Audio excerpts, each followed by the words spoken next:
Are you ready? Let's get it. Here we go. It's about to go down. Real Talk with Pasha B.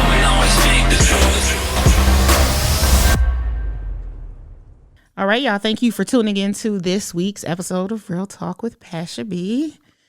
It's 2022. It's been a minute, but as always, we're here. And of course, I'm here with no other than Sheneka. Yay! Yay! What's up, Pasha? Hey, Sheneka. Hey, Pasha. How have you been? Look, I am, what the church folks say, I'm blessed and highly favored. Blessed and highly favored. I know that's right. We survived We did survive. the lockdown, the pandemic, All the variants. all the variants, all the foolishness that's been going on over the past 3 years. Yeah. Outside of the pandemic. Outside of the pandemic. I think the last time we podcasted was in 2021. We dropped in. We put our pinky toe in one time. Maybe. Yeah. I think It's been about a year, a little over a year. It's been about a year. What have you been doing with yourself? I have been getting into it with me. How does that look? That looks like, we always talk about living intentional. Mm-hmm. So I've been living intentionally, concerning myself with my peace. Have you been protecting your peace? I have been protecting my peace. I have. It's a good feeling, isn't it? Absolutely. Drinking my water. Staying hydrated. Also minding my business. And minding your business. Yes. Doing a little decorating. You know, I meant to tell you, I love the new studio. It's a vibe. It's a vibe. It's an inspiration. It's representing us. It represents us. Yeah. Yeah. Yeah. So Sheneka, what have you been doing? Well, oh, Pasha, I've been doing a little bit of this, a little bit of that. Still decorating the house. Absolutely. Struggling, folks, because the girl has no decorating skills, and I've tried to rely on Pinterest and Google searches and everything else, but it's coming together. So Adulting. Back in the day, and we talked about this. When I first had my very first apartment or place or whatever, it was about practicality. Yes. I just need a sofa. Yep. I just need a table. But with me trying to be intentional and have themes and have stuff actually match and decor. Not just a picture on the wall, but decor. That represents whom? Moi. It is hard.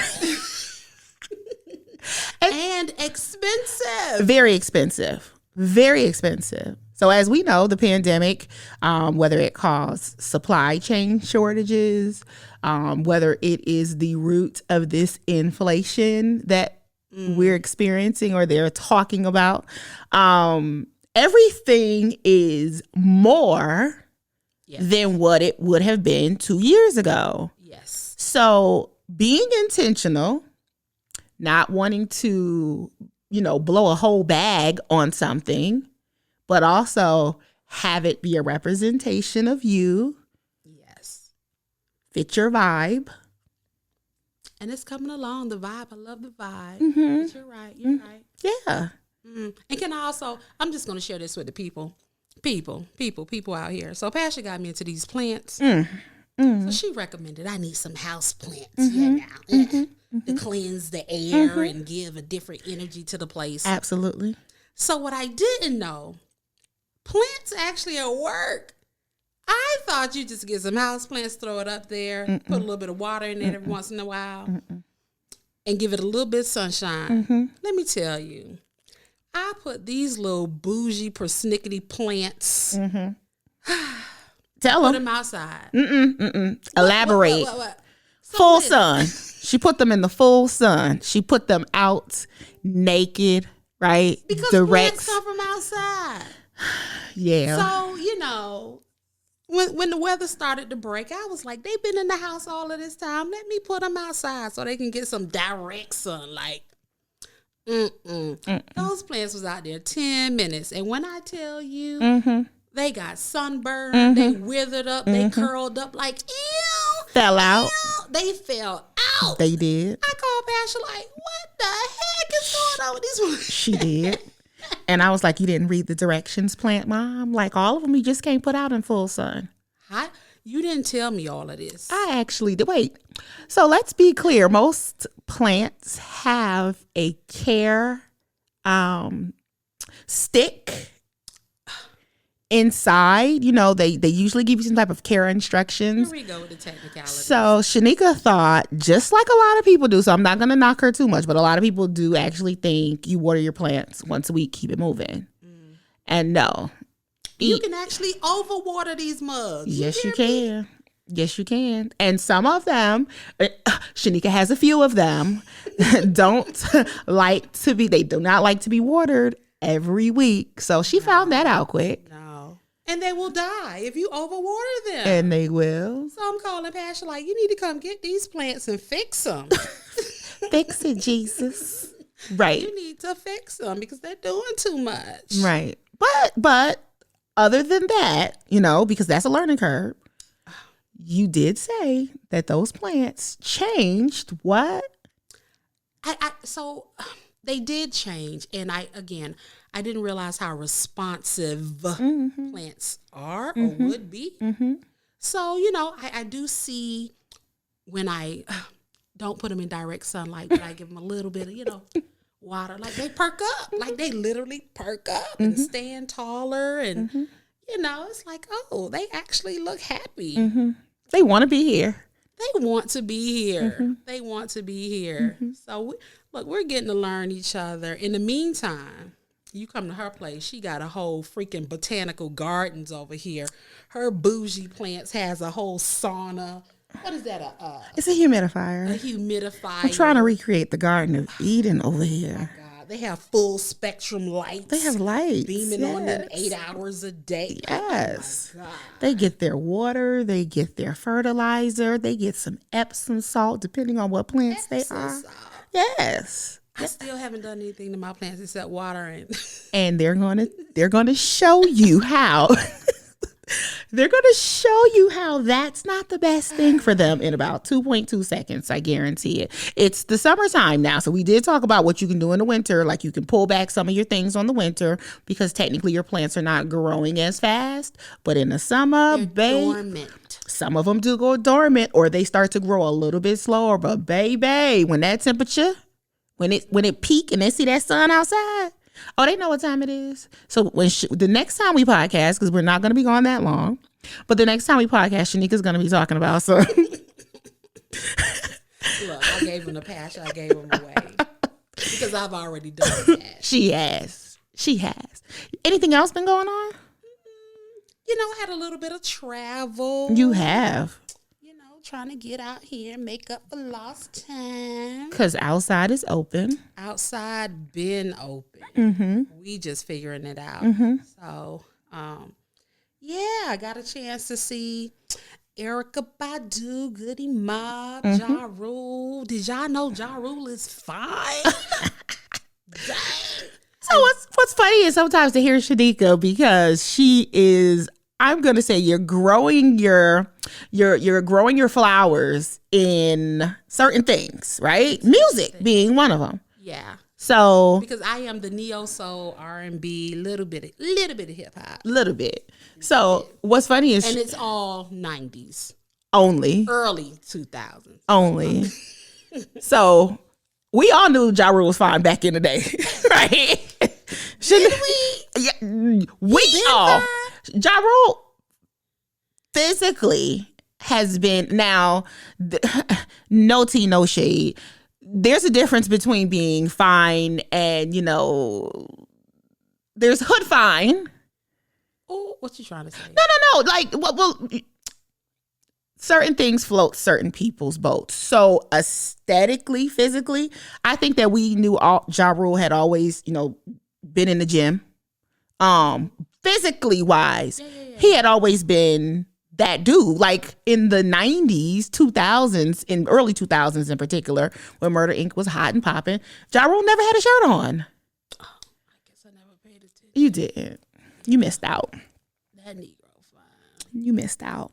We also saw, and this is kind of dating where the podcast, when we're podcasting today, but we saw Tank in Atlanta. Oh, he's so nasty.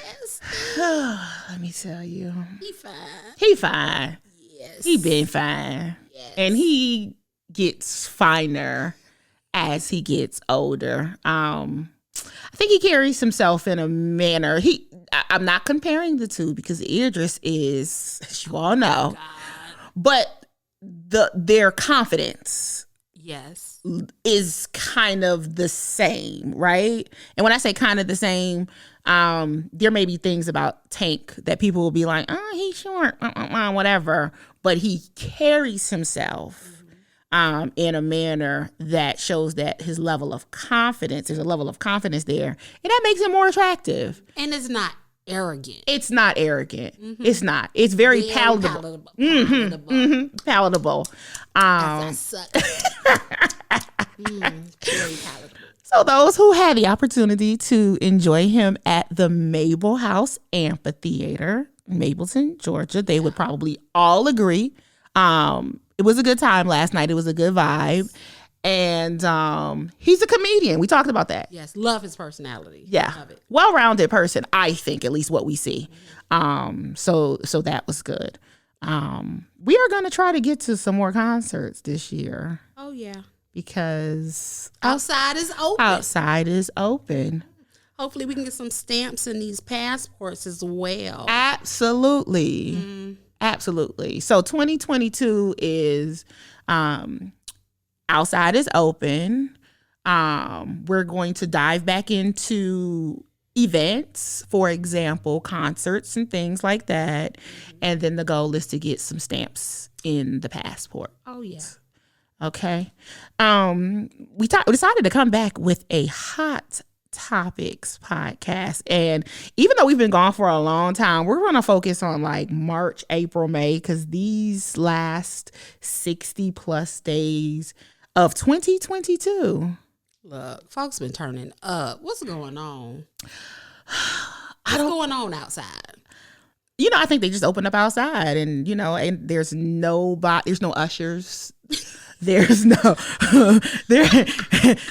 nobody facilitating anything that's going on. It's like outside is open. And, what happened recently, comedy shows are starting back up.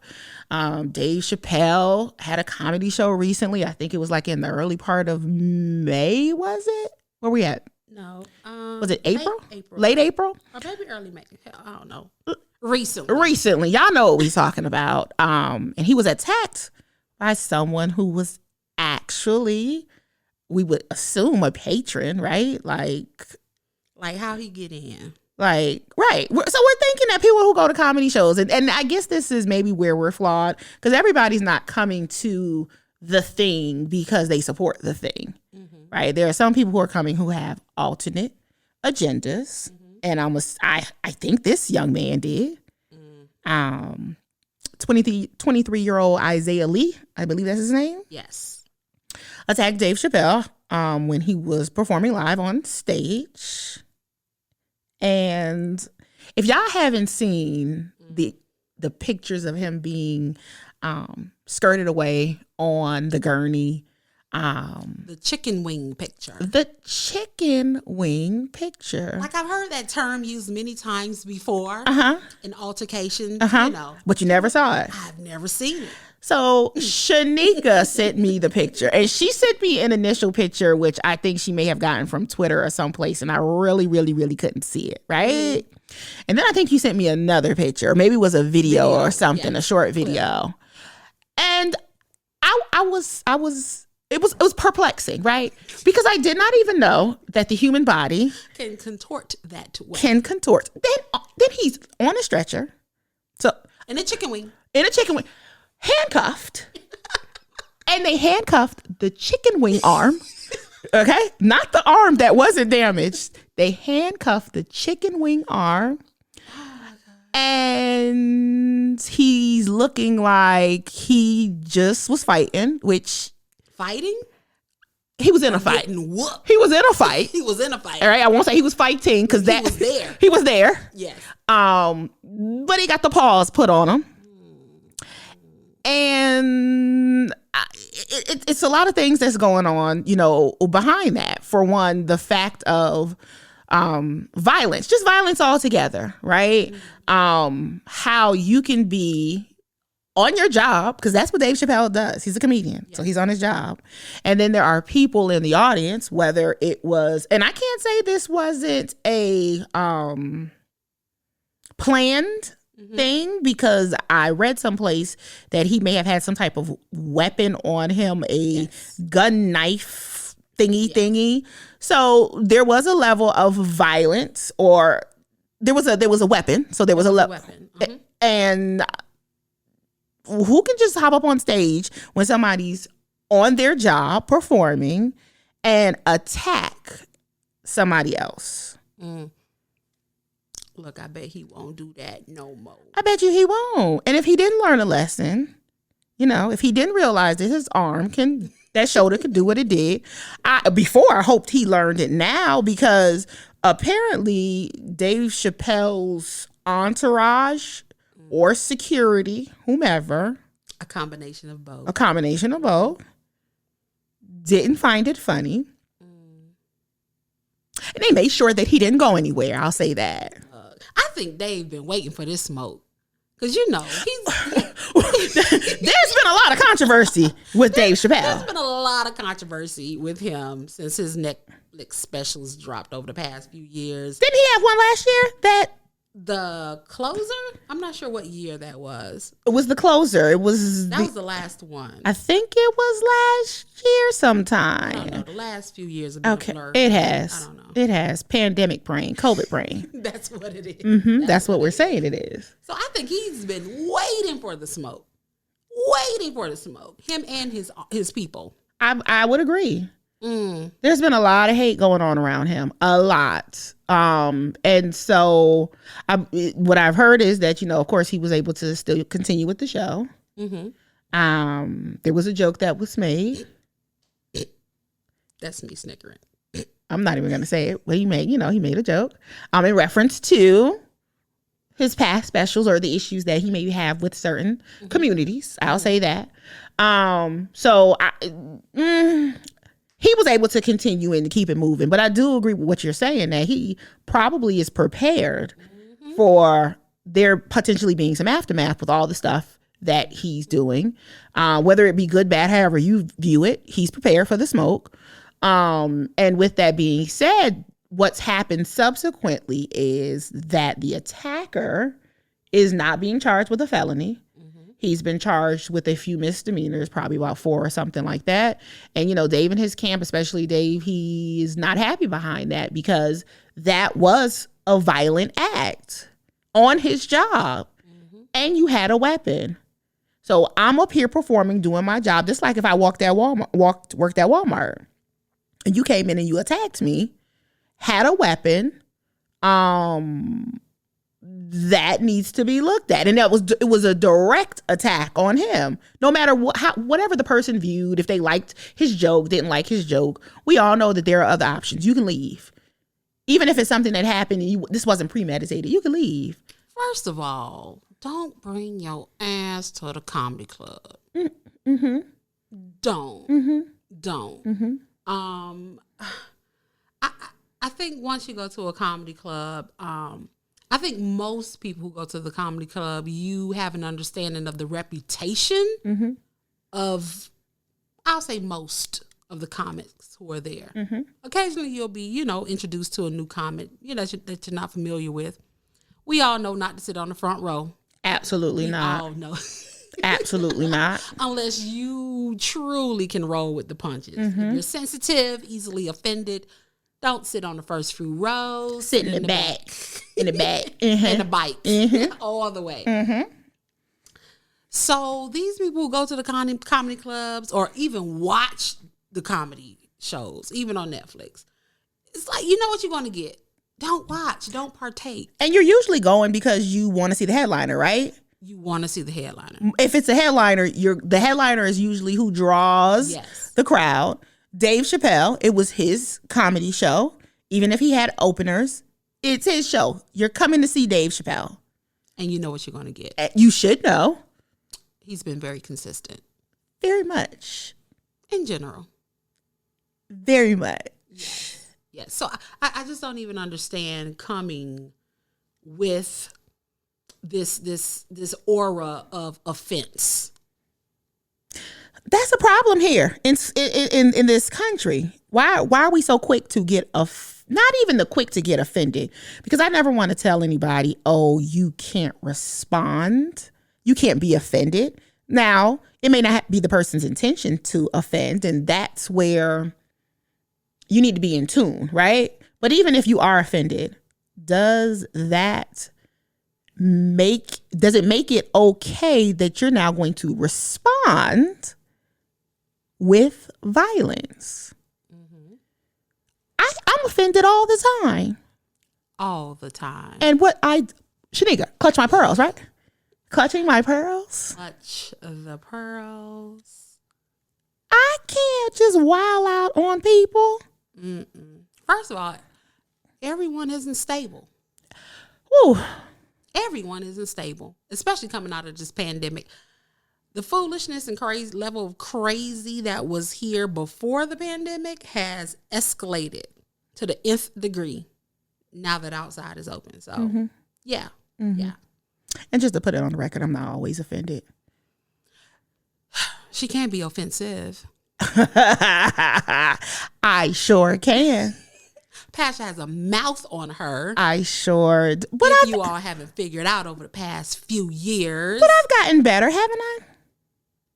Well, the thing about you, Pasha, is, have you gotten better? Wow. What I would say is, you know when to say what you say. Okay, I could take that. You know when to say. I could take that. And so maybe me saying that you're also shady boots, so you also can say it in such a way that, you know. Facts. Yeah. So me thinking I've gotten better is probably, you're correct. It's probably not that I've gotten better. I think I've probably gotten more stealthy. More stealthy, or more able to let certain things roll, right? And say things, or say something when I need to say it. More intentional. How about that? More intentional. More intentional. We're going to let that go. But don't get it fucking twisted. Okay? And talking about, reactionary things, or people reacting in a certain manner, I think this is an awesome sign for us to talk about the Oscars. So do you think, leading back to the whole Dave Chappelle situation, there's talk that the Oscargate has emboldened these individuals to rush the stage and do things such as what Isaiah Lee did. Do you think there's any correlation there? Talk about Oscargate for a minute. You know what? Okay. Go ahead. I'm trying to think of how to present it. And I want you to present it. I'm very biased. And I was going to say, so me and Sheneka have had a very, very, probably not one time, multiple time conversation about Oscargate. And I think initially you definitely saw it in a certain way. You probably still see it in the same way. But what we know about life, and not saying that how you saw it or your perception is wrong. What we do know about life is that we can all experience the same thing at the same time. And people's perception of what happened differs. So tell the people, or talk about your perception of what happened late March, the 94th Academy Award. So I'm going to share with you how I initially felt, because it has changed. Well, not changed, but I'm able to see a bigger picture. Okay. So initially, I get a phone call. I don't even watch award shows. Me either. I get a phone call from one of my friends. Are you watching the Oscars? Did you see what happened? I'm like, what?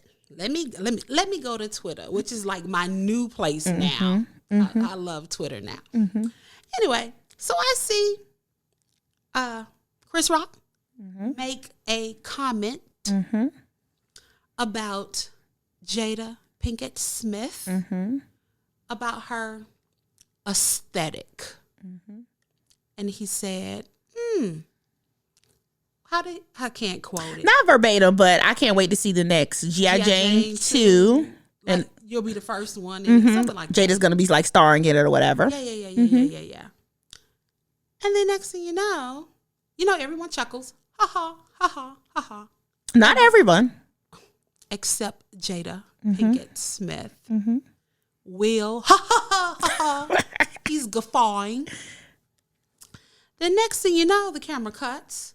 He's walking up on stage. How's he walking up on stage, Sheneka? To me, he's walking like who did he play in the movie Posse? Like a cowboy. And, it looked very staged. Even the bitch slap, if you will, that he put upon Chris Rock. And everybody's looking like, clutching pearls. But I think at that time, everyone thought it was staged as well. Agreed. And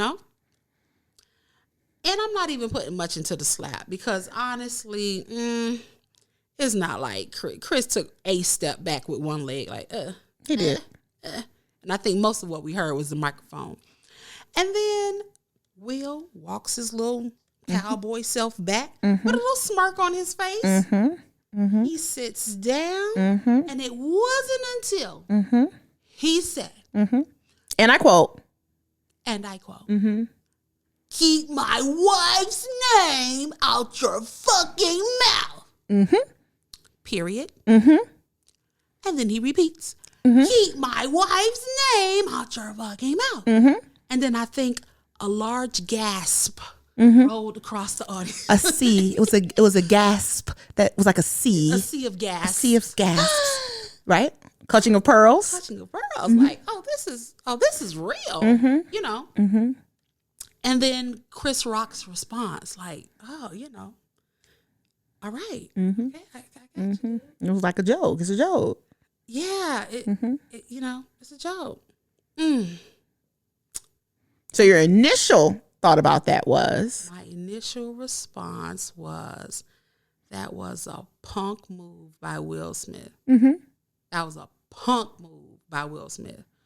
It had nothing to do with, for me, you're on this worldwide platform. Like you said, I'm at my job. I'm doing what I do. And he's a comedian. He's doing what comedians do. And I think the response initially did not match the quote unquote offense.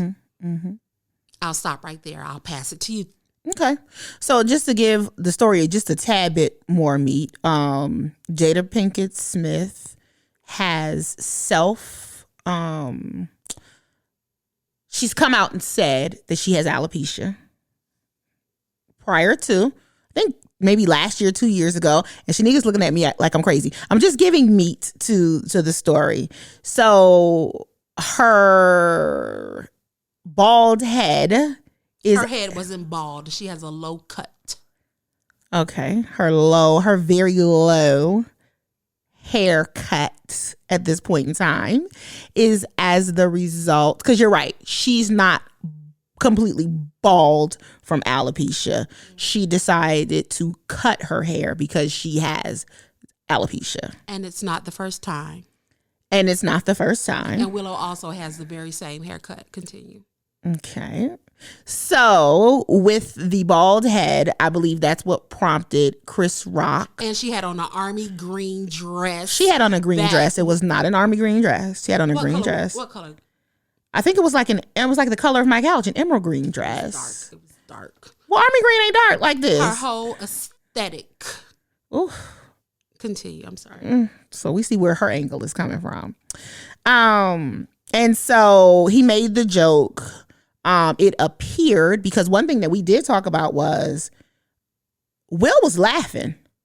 He was guffawing. And then at some point in time, it wasn't funny anymore to him, I guess. And that's when he got up and sashayed up there, and he did have a type of walk to him, reminded me kind of like if you were playing a George Jefferson walk or something. I'm not saying that he had the arm swinging like George would, but he walked up there, and it was a very particular type of walk. I'm not saying that, I don't think he walks like this every day, but it was a noticeable walk. He does open hand slap Chris Rock. Bitch slap. Bitch slapped. That's what they refer it. Bitch slapped Chris Rock.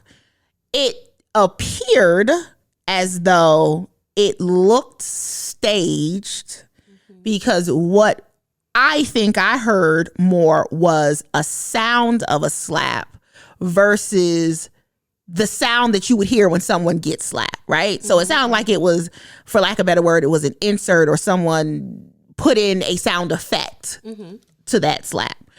You did see him sashay back to his seat. And again, he looked like he had a smirk on his face or something. And we're talking about two comedians. So when I saw it, because I didn't know anything about it until my sister actually sent me the damn message at 7:00 in the morning in a group text. And now we're like, well, what's going on? Blah, blah, blah. So to watch it, my initial thought was this wasn't real. But I too changed possibly my perception of it not being fake when I heard what he said about keep my wife's name out your fucking mouth. Like, he said that with vigor, with passion, with a level of, it was so much certainty in that at that moment, what he knew or what he perceived that he was doing was protecting his wife. And I'm just speaking. And it was at that point in time that he needed to tell that man to keep his wife's name out of his fucking mouth. Now, I'm going to tell you now, if we at the cookout and some shit like that pop off, like, it's no more joking. Right? We're expecting when somebody says something like that, forget the slap, but the slap and the keep my wife's name, like, shit about to pop off. And I think for me, that's when I kind of was like, ooh, he ain't playing about that. Now, the reasons that he did it, still up for debate, right? Based upon popular opinion. What he said is what he said. Because subsequently, after winning the award for King Richard, right?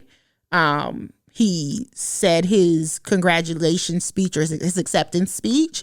And he kind of talked about being in this place in life in which he feels as though he has to protect people. And Sheneka's very flat-faced right now, looking at me and not looking at me, because our talks she's expressed in these talks that it had nothing to do with him protecting his wife. She believes it has something else. There's something else going on. And I definitely believe, so let me go back a little bit.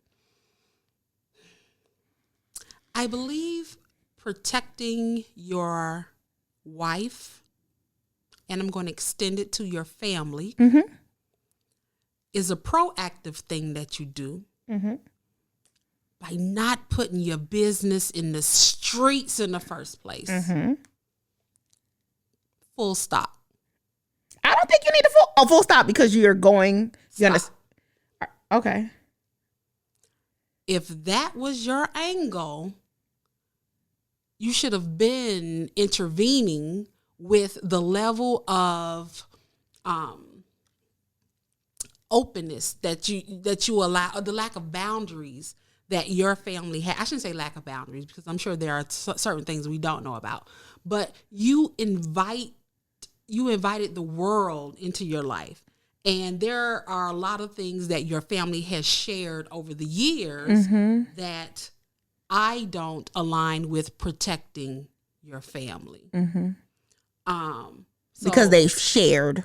Because they shared so much. If you were concerned about there being a level of privacy. Yes. And people not being able to have an opinion or know about what's going on in your family. We already know how these social media streets are. Absolutely. We already know. Absolutely. So for you to be so candid under the guise of helping everyone else, you have to understand what comes with that. I agree.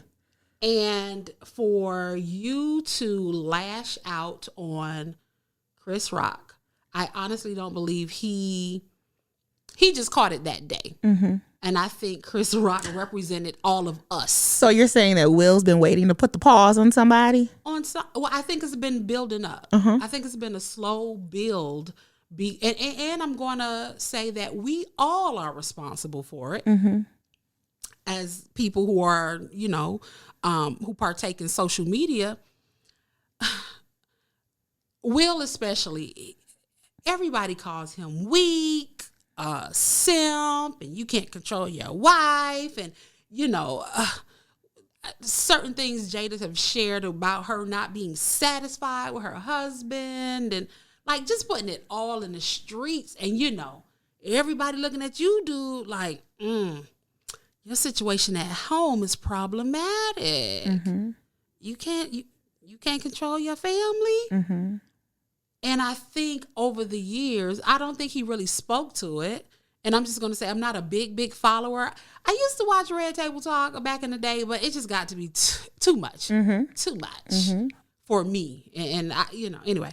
So I think at that point, that was just the straw that broke the camel's back. And Chris received the brunt of what Will has been holding back over the years, because the joke, and I'm using air quotes because it wasn't even funny, on a grand scheme of jokes. And I do think he was talking about her overall aesthetic, even her haircut, to include her haircut, which was reminiscent of Sigourney Weaver, that's her name? Demi Moore. Demi Moore's haircut. I don't think, and I don't know, but I'm going to say, someone who used to watch Red Table Talk, I personally have only heard her mention the alopecia thing once. And I'm in these social media streets.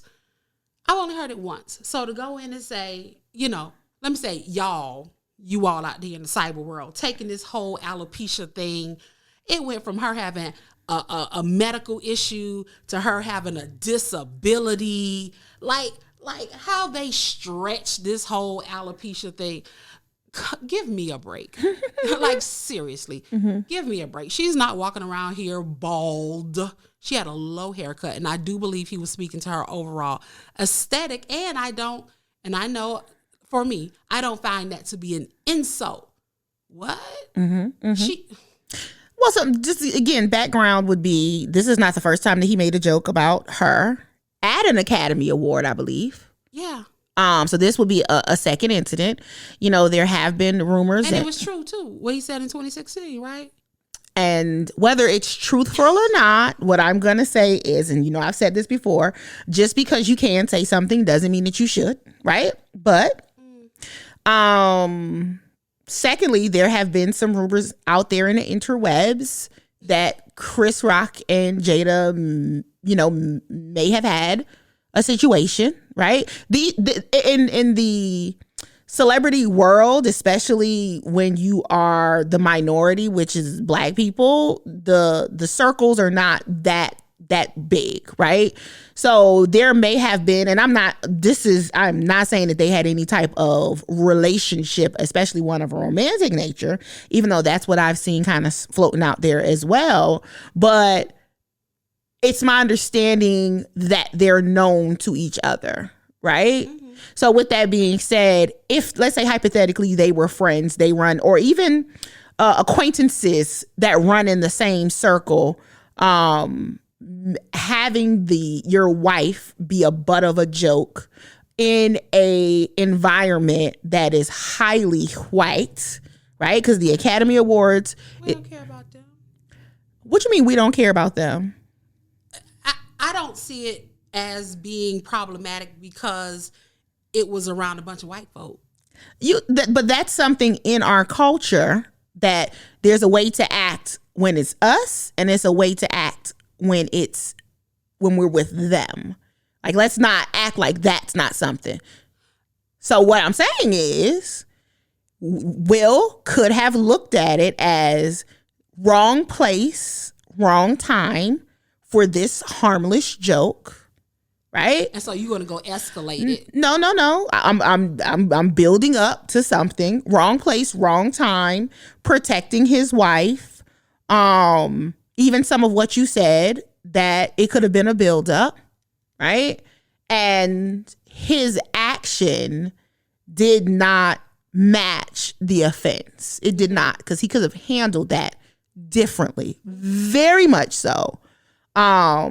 But I'm also going to take into consideration what he said, that he felt like he was protecting his wife. And when we talked off air, it was at no point in time, a few things. Well, I have an opinion about when someone should and should not protect their family.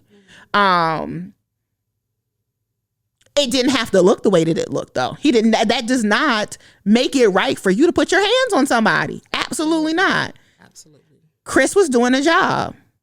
He was doing his job as a comedian is to make jokes. Sometimes those jokes don't hit like they should. Mm-hmm. Right? I don't think that allows for anybody, just like we talked about with the Dave Chappelle incident. It does not allow for anybody, because they didn't because they were offended, to put their hands on somebody. Agree. Like, come on, the reason that he thought he did it, or why we think he did it, that's semantics. We can take what he said, we can take what we think, and then apply it. But what he actually did, now you put your hands on a grown man for a joke about how your wife looked. And if I am to side with what you're saying, because what you're saying is not a lie, she does have a low haircut. Okay, she did have on a green dress. That could have prompted for him, because what they're saying is this was not a scripted joke. So that could have prompted something, whatever his mind went to, blah, blah, blah.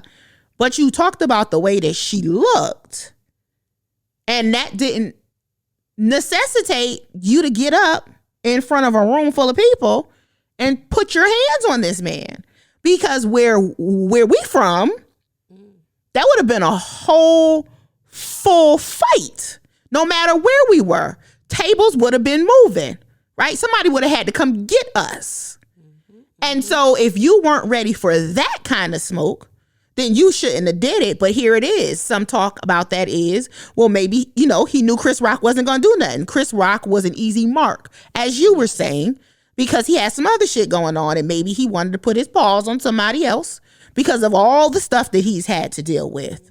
I also brought up the fact that the Academy Awards, when you are an actor, actor, when you are in this world, the epitome for some is to get an Oscar. So he could have been emotionally charged all over the place. And there could have been a lot of reasons why he reacted in the manner that he did. But it wasn't appropriate. Mm-hmm. And so subsequently, he's been banned for 10 years from attending any type of Academy events. Will he face repercussions in his career? You know, that's ebbs and flows, because I've seen where he's already lost some deals, some movie deals. He has, but the people who are still deciding to rock with him is people as far, for example, I believe Michael Bay, who did the whole Bad Boy series, right? Mm-hmm. He's like, I'm still going to work with him. Mm-hmm. So he may have lost some. He may not lose some. He may get some more on top of that. But one additional point that I wanted to talk about on this topic, because we talked about it as well, the backlash. All right. So the event happened. It goes into the interwebs. We as observers and people who participate in this social media world then put their spin on it, or what they think, and all of this stuff. And I saw a lot of, I'm gonna say it, this is gonna be something, but I saw a lot of men basically saying because Jada had an entanglement that she wasn't worthy to be protected.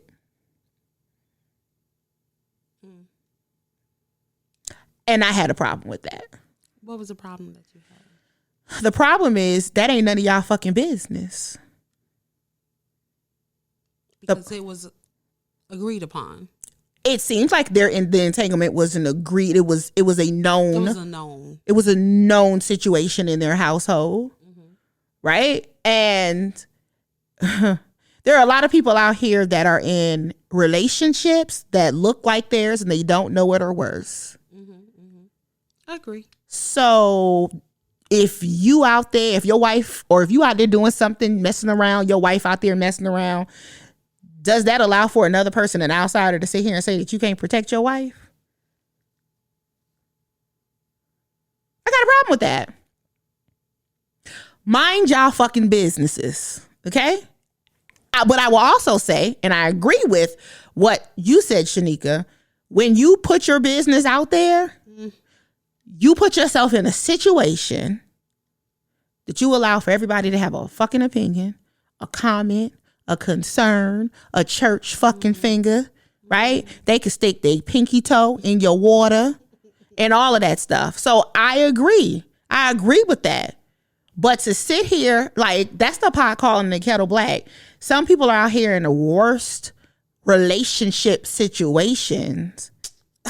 At least I got a man. You sound like one of these bitter hoes out here. Let me tell you. I got a man. Let me tell you. A piece of man is better than you can have it. I don't want it. I don't want that. And I think people are very quick to judge and to just react, because we also know social media is about the reaction. Like, people don't get on social media. What draws attention is not positivity, it's negativity as well. And so I just, as a takeaway, I just saw a lot of men projecting something that I don't know should have been projected the way that they are. And it wasn't cool. It wasn't cool. Like, if that man decides that he wants to protect his wife, that's his call on protecting his wife. That's his wife. But what that protection looks like, I think that needs to be more aligned with the overall way that you are presenting your family and what the offense looks like. But Will, that wasn't cool for you to put your hands on that man. And Chris has then, subsequently said that he got slapped by the softest nigga. Was that a quote? In rap. I believe that was a quote. So I hope they get it together. You know what I'm saying? Like, he's come out there with the apology.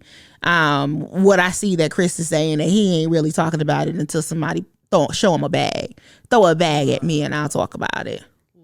And if he was really about that life, look, Chris, you should have hit the floor when he slapped you. I can't feel my feet. Call the ambulance. He got slapped off his feet. You slapped me out of my shoes. You hear me? I would have been out of my shoes on the ground. I get it. I think Chris is taking the best approach in this. He's gonna call the ambulance, and on the next line, call my lawyer. He's gonna attempt to make lemonade out of lemon. So, again, 2022 has been something. Look, y'all crazy out here in these streets. Crazy out here in these streets. In these Atlanta streets. Let's talk about these Atlanta streets. Is this a transition into you know how I transition. Stop acting. Saint Samuel's of Atlanta. Saint Samuel's. You seen the tattoo? Y'all seen that tattoo? You sent it to me. I seen it. Saint Samuel's. Saint Samuel's. So, social media influencer Kevin Samuels passed away in the beginning of May. I think it was May 6th. He's a self-proclaimed image consultant. He held, I'm going to say, sessions on Instagram, on YouTube. I'm not sure what other social media platforms that he's been on. But for the most part, I think people have considered him controversial in his thoughts. Especially, depending on whether he's talking about males, females, but his overall image and what he has been putting out there, people consider it to be controversial. He has been known to talk about high value men, women lowering standards or having standards, or also, dating your weight class. I'm going to say that. Women need to take a look at themselves. Self-accountability, which I think a lot of women possibly had an issue, and I say a lot of them had an issue with it. I don't think Kevin Samuels was always off the mark. And we talked about this, off air. It probably was just more of his delivery. He started his career kind of trying to empower men, I'll say. There were also, and me and Sheneka, I guess I'm speaking for us both on this, we have not taken a deep dive into Kevin Samuels' content because, for me, what Kevin Samuels ate didn't make me shit, right? So his life nor his death affects me in any manner outside of, okay, a human being passed away. So I don't even necessarily want to talk about who he was as a social media influencer more than I want to talk about the after effects, because people are talking about legacy and him being controversial and him being chauvinistic, and him being having a divisive approach between men and women. So now that he's passed away, there were followers, male and female, that he influenced. And now we're seeing some of the repercussions of his influence on the culture now that he's gone. Right. And that's what I really probably see that's interesting. So. I'm sorry. Sheneka, why are you laughing? I'm just looking at your face and how you try to string these words together. I'm trying, right? I'm trying. And to just add on to what she said, I think prior to all of this, I had probably seen maybe 2 or 3 snippets of Kevin Samuels' content, and like you said, I didn't identify with it, so it's like, okay, whatever, and kept it moving. But after he died, I tried to do a deep dive. I tried to cram for a little bit and pull up some of his content. And like you said, he wasn't far off the mark with the content. I think overall, most people, based on what I'm seeing on social media, they have an issue with the delivery, how he delivered the content. Can we pin this just for a minute? Sure. Do you think most people are actually able to? I think we identify that it was his delivery. Do you think most people who took offense from the content actually were able to identify that some of the stuff he was saying was factual and it was his delivery? Or were they just so turned off or unable to digest what he was saying that they just didn't want to hear what he was saying? Because Go ahead. tell you, some of y'all women out there, right? And I was not a fan, not a follower, didn't want to even be any part of that because I thought the full package, there was a level of maliciousness behind the full package. But some of y'all women out there, okay, some of y'all women really, really need to learn how to self-reflect. Some women are out there are not accountable for their actions. They need to stop romanticizing about men and women and look at the shit for what it is. You can't be lacking or not even able to identify flaws and expect to be right all the time. You're not always right. Agreed. Women, sometimes you are the problem. Agreed. So where people are able to say that Kevin Samuels shined a light on certain things and tried to hold women accountable, I agree with that. But what I have an issue is, okay, so your delivery, and then after you did that, where was the comma, right?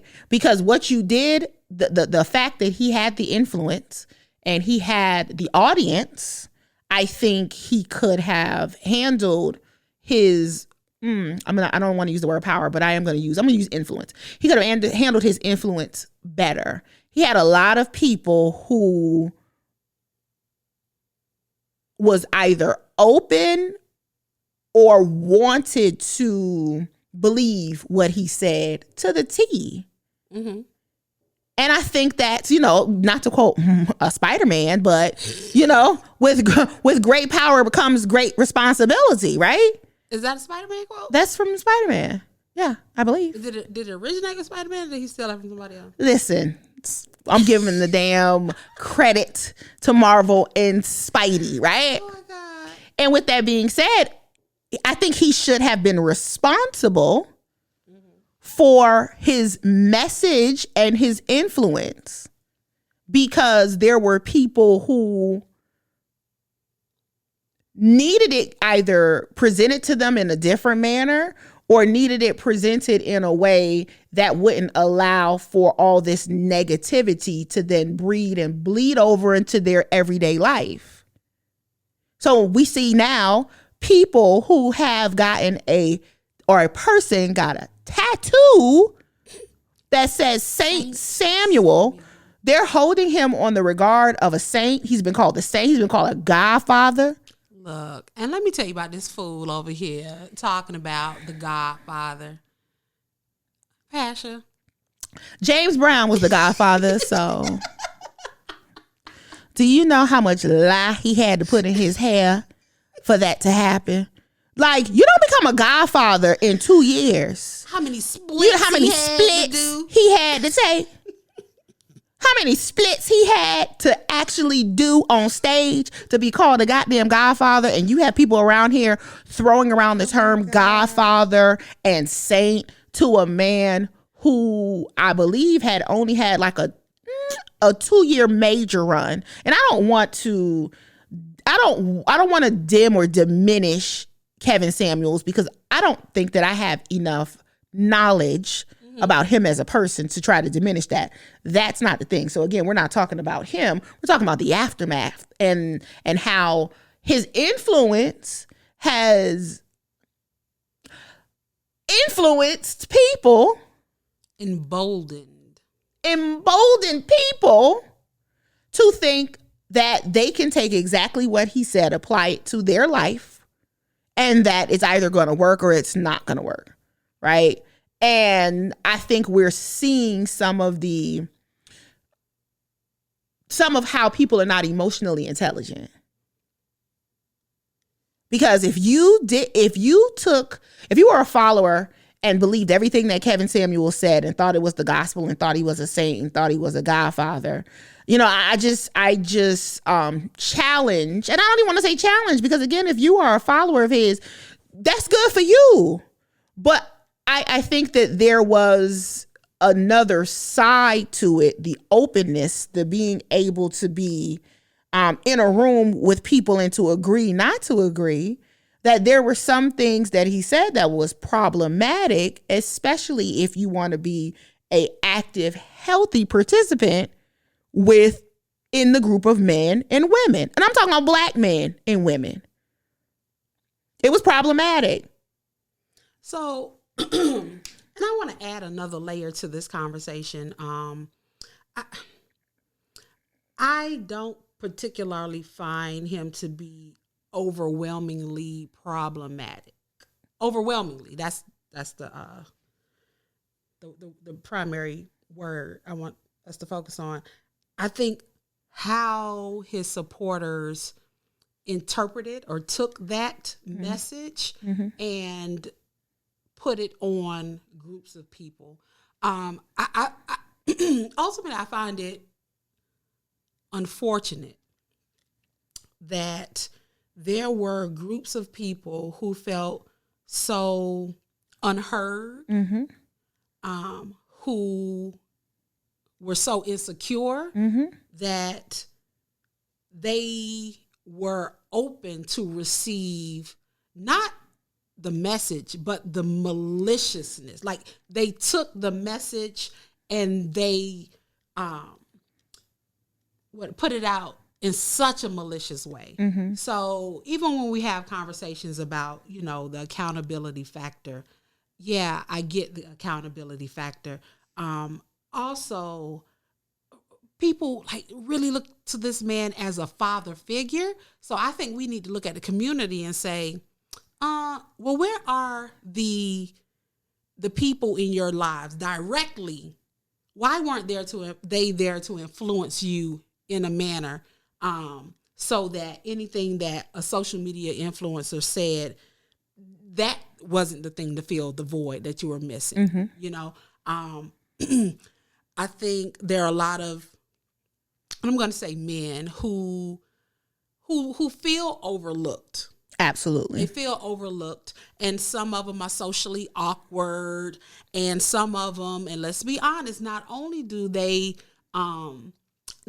they overlooked by women, but men also rag on them, call them simps, and they're punks, and they're soft from childhood. Absolutely. From childhood. And these were some of the people he was speaking to and that he emboldened, and they took it.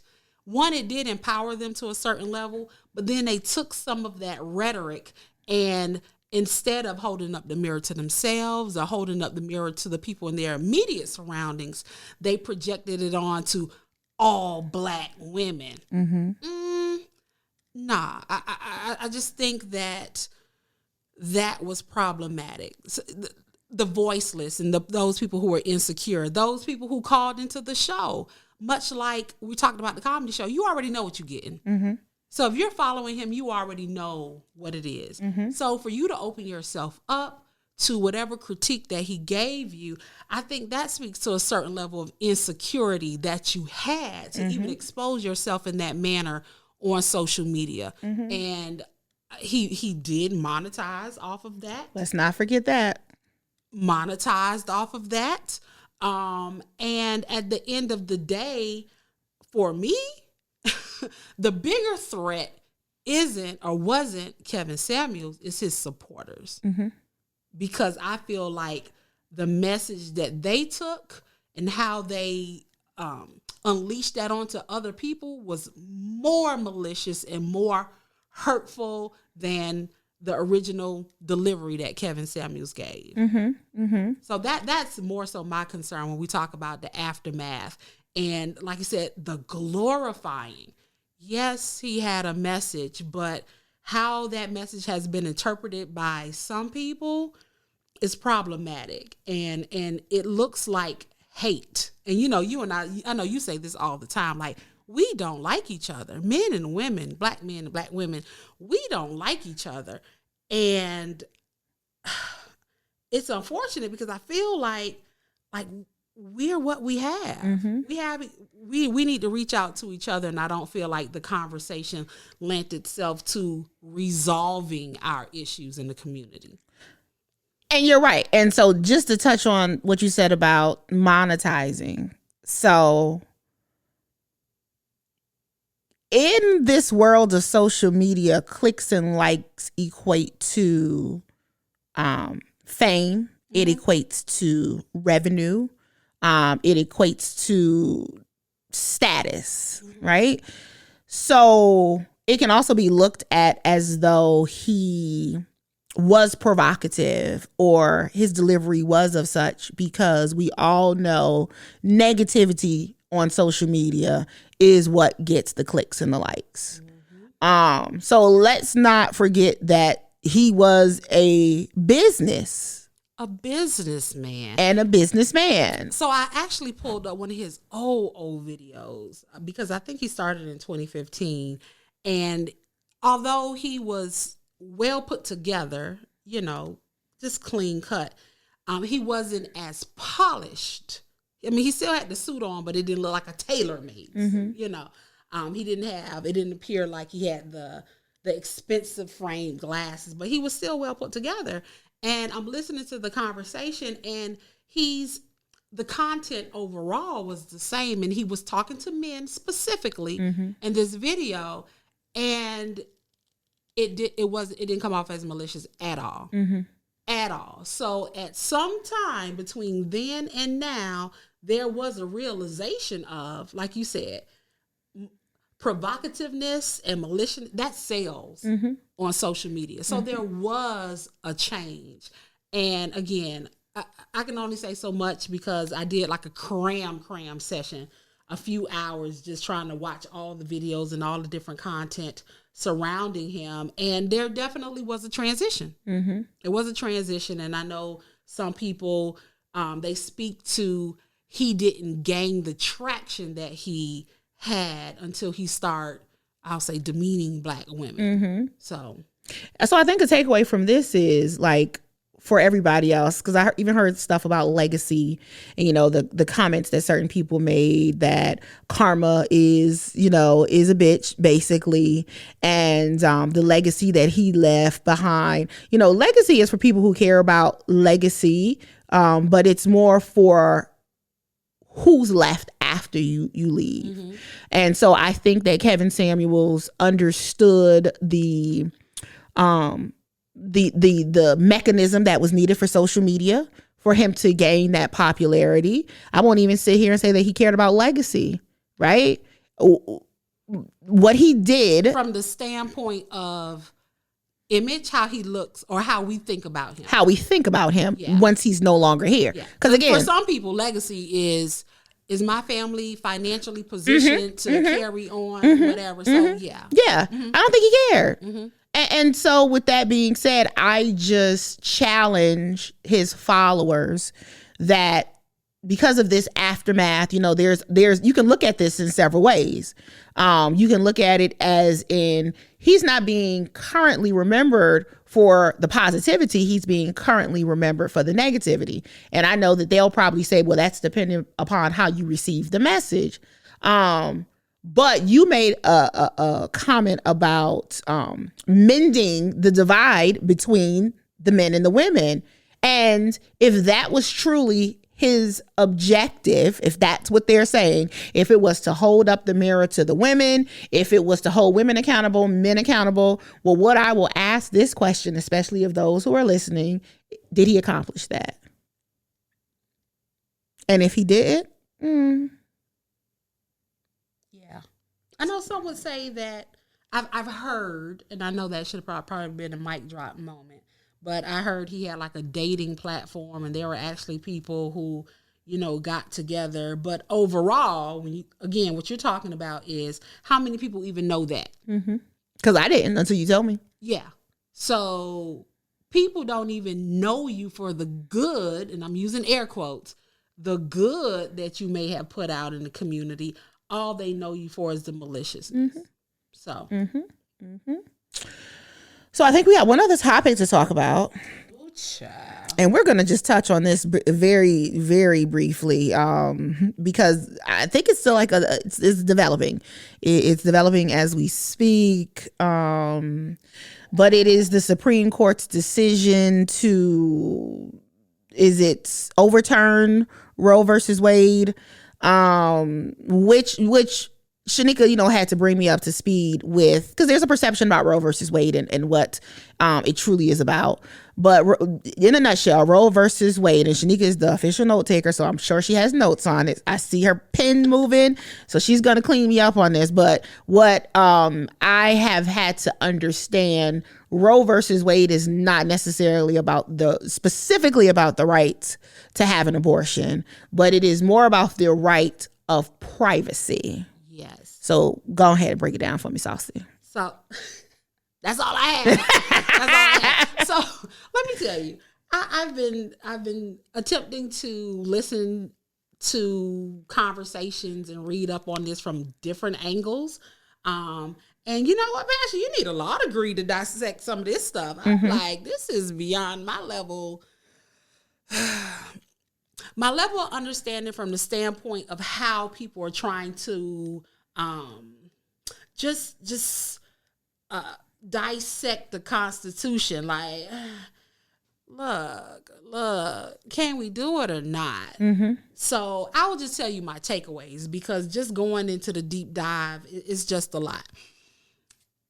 Overall, if they overturn Roe versus Wade, that would essentially just put it in the state's hands. Each state can decide how they want to move forward with how they allow regulate abortion. Yeah, how they regulate abortions.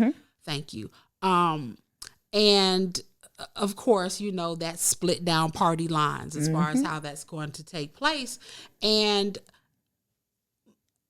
just with me doing a deep dive, I'm just going to say my little 2 cents. I just think it's so much that's wrapped up in what people consider to be when life starts, that I think it should stay in the Supreme Court's hands.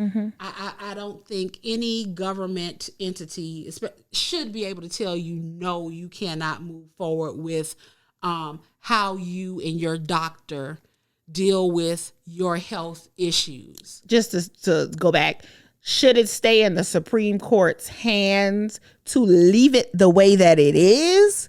To leave it the way that it is. Okay. And that I don't believe anybody should tell you you can't. Correct.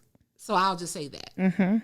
Anybody should be able to tell you can't, because some of the conversation or legislation that's being put on the books now, it just makes no sense to me. And it's obvious that either the legislators or those sponsoring these bills have absolutely no idea how women's bodies work, how the human body works, or they don't care.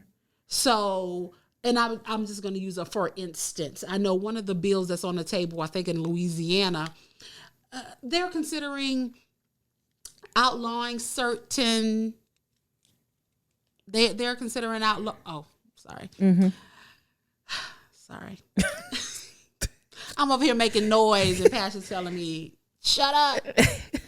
I'm fidgeting, y'all. Anyway, so they're considering outlawing certain birth control because the birth control prevents a fertilized egg from implanting.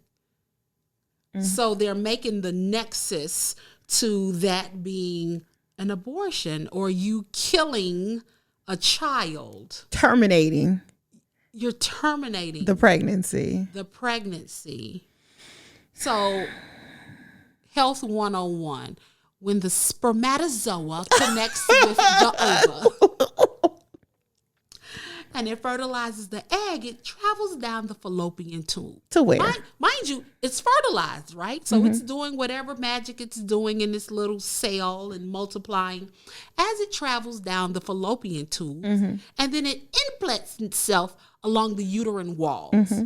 Certain contraceptives, such as an IUD, prevents a fertilized egg from implanting itself. So they're trying to outlaw birth control, such as an IUD. What? It's too much. It is. So because we have representative sponsors who Lobbyists. are lobbyists who are using this to such extreme measures, one, I feel, don't even allow them to fall down this slippery slope. And going back to the right to privacy, you don't know what a woman has going on, and that's between her and her healthcare professional. She can have an ectopic pregnancy. Pasha, you care to share with the listening audience what that means? An ectopic pregnancy is that the fertilized egg does not travel down to the uterus. Okay, it stays usually in the fallopian tubes or in that space. And unless, biologically speaking, when that happens, the embryo cannot develop. Is it an embryo? Is it a zygote? We're going to say the zygote. Yes. Because it could stay in the fallopian tubes or that space for a longer period of time while it develops.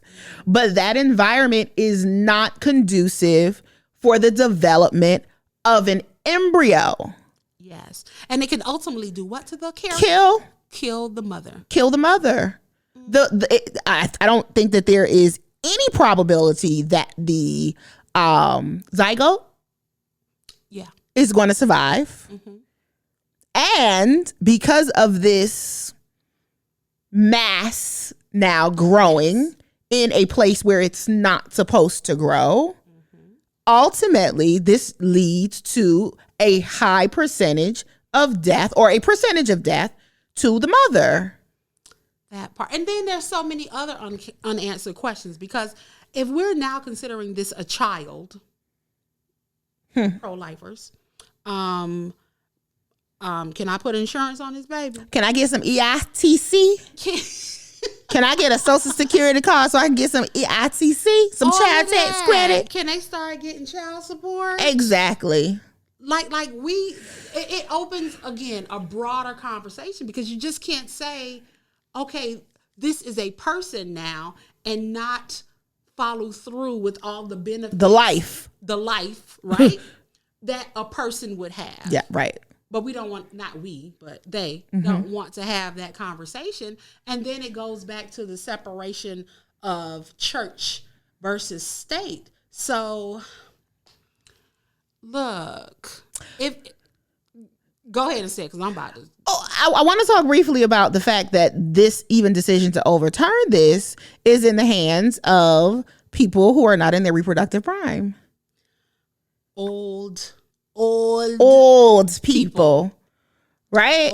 And so why is this that so high on their agenda to want to overturn, when realistically in their immediate, I'm talking about in their lives, this isn't something that I would say is high on their list of things to do. I don't think that any one of these people sitting on the Supreme Court is reproductively trying to pump babies out, or pump a baby, or pump some sperm into someone for a result of a baby. So why is it so high on your agenda? Why? And then that effect has a ripple down effect. It has a very, very impactful ripple down effect on a demographic of people. What is it? It's 2 Supreme Court justices that are women at this point in time. Is it 2? 3, right? Sotomayor, Comey Barrett, and Ketanji. Ketanji, right? So But beside, they're the minority at this point in time, and I'm not even. And one of them, I think, is jumping on the bandwagon to overturn this. But neither here nor there. Like, well, even from the state standpoint, because you still have the state. Well, once they overturn it, it's going down to the state. Yeah, and right now they have these bills ready to roll. But the fact that the state, here it is, the pandemic has shown us that the federal level and the state level can't be on the same page with anything. Anything. So right now you put it down to the hands of these states, and in these red states, these people do what the hell they want to do, when they want to do it, how they want to do it, and just because they can do it. And that's dangerous. Like you said, with the bill in Louisiana where they want to ban an IUD, like, really? An IUD? Y'all need to go ban some other shit, right? That's what you need to be worrying about. Or you need to be concerned, if you want to be all up in the space of where you're concerned about women's reproductive rights, give as much emphasis and as much harsh scrutiny on male reproductive rights. Stop having insurance pay for this goddamn Viagra. Stop being able to do a telehealth visit with some app to get some dick pills, right? Because if your shit don't work, let it not work and keep it the fuck moving. It is God's will. It is God's will. Broke dick.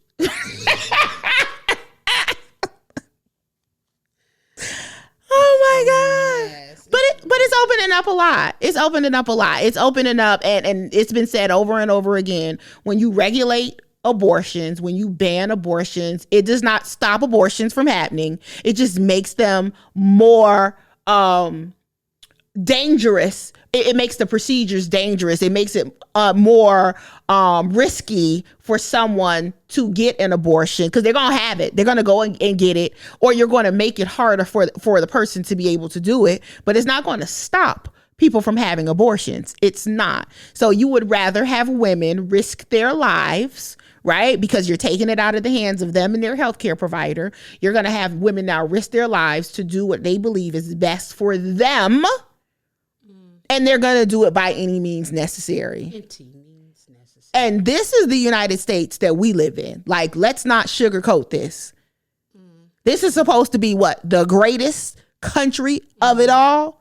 When has America ever been great?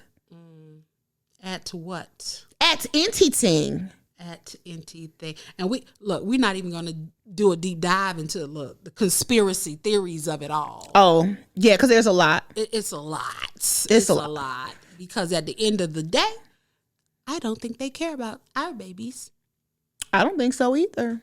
It shows. I don't think they care about our babies. So we're just at really a slippery slope. And again, this Roe versus Wade situation, to overturn that, is it's going to have a ripple down effect, and just not only on abortion. It's going to have a ripple down effect on other things. And then they're going to start to rip away certain levels of privacy that you thought that you had, or that you should have. And if that's overturned, then, it's going to be some change. But I just find it very, very entertaining and very not funny how people who are not even in their reproductive prime are trying to make a decision about reproductive health and reproductive rights. Mm-hmm. The nerve. So for those of you who, regardless of how you feel, I would just beg you to open your mind up and think about the bigger picture, and how that would impact the everyday working person. Because some people have means to travel to other states and still get the care that they need. Like that word? I like that. To get the care that they need. There are a lot of people who don't have that, who have the resources. There are people, even if they outlawed it, there are people who have passports, will travel, and they can do that. And I also just want to add this layer on to it as well, because you hear the conversation about, just have the baby and give it up for adoption. We have almost 500,000 kids that's in foster care right now that's not getting the care and that they need in order to be productive citizens. I don't think this country is set up to truly care for families and children. So we don't have the parental leave. We don't invest in education. We don't invest in healthcare. We don't even provide means for women. Let me back it up. Parents to stay home, one, to recover from childbirth, even as far as adoption is concerned, to even be home to bond with that child that you've adopted. We don't have resources, and there are people who are on the pro-choice side that just feel like you only care about fetuses. You don't care about children. You care about fetuses. And once the fetus is born, you don't care about that no more. You don't care about that because the resources are not in place to help families and that child to develop in a healthy environment. That's all I got, Pasha. That's all. I think that's all that needs to be said. I think that's all. We touched on a lot of topics just in the last 60 days. The last 60 days. Probably 45. Probably 45. But we don't like that number, so we're going to say. We don't. We're going to say 60. We're going to round up. We're going to round up. We got anything else we need to talk about? Well, it's a lot still going on because I think as we speak, they just had this shooting in Buffalo, but, information's still coming out. Yep. We can talk about that on the next one. Yeah, we can. As we get more information. Unfortunately, we like to have a complete picture. Even though I think, we have enough. Because look. Well, the facts is out there. It's definitely a racially charged incident.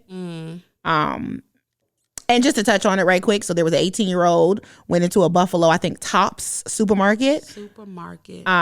Shot in full gear, full tactical gear. Yes, had a semi-automatic rifle. Probably, I know he had the rifle. The rifle. What was on the rifle, Sheneka? Nigger was etched along the barrel of the rifle. ER. There is a manifesto. Yes. 11 people killed. 10 to 11 shot. I think 10 died, and I think 2 or 3 injured. Okay, like that. So at this time, but was able to be arrested with not a scratch on that pretty little porcelain face. Not a scratch. 18 years old. Mugshot came out after. Let me tell you, the day of the deep dive I had to do to just get a picture of the dude. Just to get a picture. And then the picture that I found wasn't even the mugshot. It was a side view of him with a mask on in court.